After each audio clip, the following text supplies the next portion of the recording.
Jai Hind students, how are you? I hope you all are good. So, how's your Zoom class, which were conducted in day before yesterday? Good?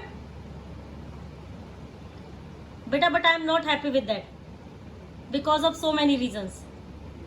Like so much noise create during class, asking such type of irrelevant questions like ma'am roulette act क्या है? So firstly listen the recordings carefully or watching videos attentively. Then only you can ask the relevant questions. So clear students? Watch the videos attentively, carefully. Then you ask the queries. Clear? Move on? Okay. So let's start with the chapter Nationalism in India. We have already started and so many things we have already done. In Zoom class also we have already started non-cooperation movement. And today in this particular video we gonna discuss the different strands within the movement. अब basically क्या था कि जो non cooperation movement था, Khilafat movement था, that I already discuss you in the Zoom class. It began in January 1921. तो अलग अलग लोगों ने इसको ज्वाइन किया. So many different groups participated in this particular movement. हर किसी के अपने अलग अलग रीजंस थे, अलग अलग स्ट्रगल्स थे, लेकिन they had a common motive. और इनका कॉमन मोटिव क्या था? To gain swaraj. They wanted swaraj. They wanted independent. They wanted freedom for themselves. Okay, so this was there. These are the common motives. Now अब हम इसमें we will discuss the movement in towns, rebellions in the countryside, and the Swaraj in plantation. So we will take all these things turn by turn. So firstly move on the first topic, that is movement in towns. तो जब हम movement in towns की बात करते हैं तो बहुत सारी सिटीज़ के अंदर जो मिडिल क्लास लोग थे उन्होंने वेरियस मूवमेंट्स के अंदर पार्टिसिपेट किया. थाउजेंड्स ऑफ स्टूडेंट्स ने जो भी गवर्नमेंट स्कूल से कॉलेजेस थे वो सब छोड़ दिए. टीचर्स, हेड मास्टर्स ने अपनी नौकरियां छोड़ दी. साथ ही साथ lawyers even had given up their legal practices because they wanted freedom for themselves. तो इसी प्रोसेस में बहुत सारी चीजें हुई. उन्होंने सोचा कि अब हम टॉलरेट नहीं करने वाले, अब तो हमें क्या चाहिए? हमें स्वराज चाहिए ही चाहिए. And they took various steps for it. अब उन्होंने क्या किया?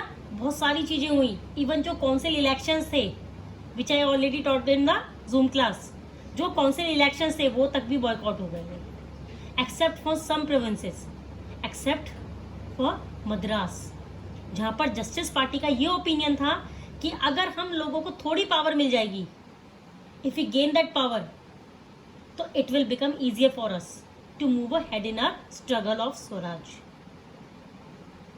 They thought कि पावर मिल जाएगी, so they will be able to raise your voice against the Britishers for Swaraj with powers. Powers के साथ उनको चीजें करने का मौका मिलेगा. साथ ही साथ सारे के सारे जितने भी फॉरेन गुड्स थे उन्होंने बॉयकॉट कर दिए थे. लीकर शॉप्स वर पिकेटेड. पिकेटेड का मतलब क्या होता है? पिकेटेड बेसिकली मीन्स ताले लगना, ताले लगाना. सो लीकर शॉप्स पर उन्होंने क्या लगा दिए थे? ताले.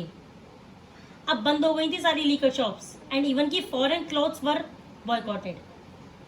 फॉरेन क्लोथ्स जो था, it was burn in huge bonfires. Import उन्होंने बंद कर दिए थे. इंपोर्ट की अगर हम बात करें तो फॉरेन क्लोथ्स का जो इंपोर्ट था जस्ट हाफ्ड, ऑलमोस्ट आधा हो गया था. Between 1921 to 22, basically 102 crores, it was just come down to straight away up to 57 crores. You just look at the board, I have written this thing. इतना ज़्यादा downfall आ गया था सिर्फ उन लोगों की शिद्दत की वजह से कि अब तो हम नहीं सहने वाले, अब तो हम इंडिपेंडेंस लेकर ही रहेंगे. साथ ही साथ इवन जो ट्रेडर्स थे उन्होंने भी फॉरेन गुड्स में ट्रेड करने से मना कर दिया था कि हम तो नहीं करेंगे ट्रेड. फाइनेंस करना तक छोड़ दिया था फॉरेन ट्रेड के अंदर.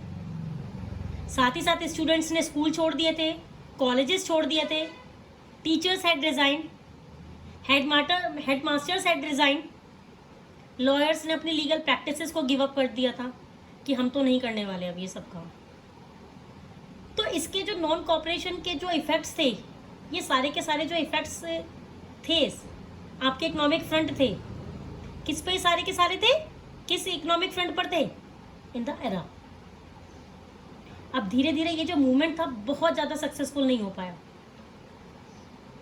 इतने सारे बॉयकॉट हुए, इतने सारे यहाँ पर फॉरेन गुड्स में ट्रेडिंग करने से मना कर दिया ट्रेडर्स ने, इंपोर्ट हाफ हो गया, फॉरेन क्लोथ्स को जला दिया गया, बॉयकॉट हुए। ये जो धीरे धीरे अब ये जो मूवमेंट था ना, ये बहुत ज़्यादा सक्सेसफुल नहीं हुआ। इतना सब कुछ होने के बाद भी इट हैड स्लो डाउन। अब वो धीरे धीरे स्लो डाउन क्यों हो गया था, इसका भी एक बहुत बड़ा मेजर रीज़न था। So what was these reasons? कि अब देखो भाई, लोगों को सर्वाइव करने के लिए, अपनी लाइवलीहुड अर्न करने के लिए कुछ तो करने पड़ेगा ना। Now when the children had left to British institution, they had left to the Indian institution in place of it. जब Indian institution were not set up, उस टाइम पर सेटअप ही नहीं थे, तो लोग भी क्या करते, बच्चों को पढ़ाई तो करवानी थी, उनको स्कूल्स तो जाना था, कॉलेज तो जाना था, so they had to join that schools और कॉलेजेस। साथ ही साथ जो टीचर्स थे, हेड मास्टर्स थे, they were also obliged to join the government schools. Lawyers also had to serve their legal practices in the courts. इनके पास कोई option ही नहीं बचा था, क्योंकि वो कितने टाइम तक घर बैठे रहते, कब तक वो अपना सेविंग्स खर्च करते रहते। नौकरी पर तो उन्हें कभी ना कभी जाना ही पड़ेगा बिकॉज ऑफ देयर लाइवलीहुड। उनके पास कोई और ऑप्शन ही नहीं बचा था, राइट। एंड साथ ही साथ जब हमने फॉरेन गुड्स को बॉयकॉट कर दिया था, तो जो खादी जो था, khadi was very very expensive cloth. Khadi क्यों एक्सपेंसिव था?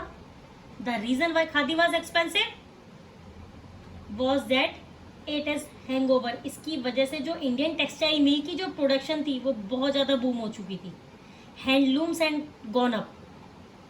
लेकिन because khadi was an expensive cloth, so not all the people could not afford for taking khadi. सारे इवन जो पुअर पीपल थे वो तो ले ही नहीं पा रहे थे। Rich people could definitely afford khadi, but poor people क्या करते, could not afford khadi. So they eventually had to move to the mass produced milk cloth. Understood? तो बेसिकली इस मूवमेंट का जो मोटिव क्या था, मूवमेंट का जो मोटिव था, इन्होंने कोशिश तो बहुत करी, लेकिन ये मूवमेंट बहुत ज्यादा ना सक्सेस नहीं हो पाया, इसको सक्सेस नहीं मिली बहुत ज्यादा। Clear? Clear students? I hope it is so much clear.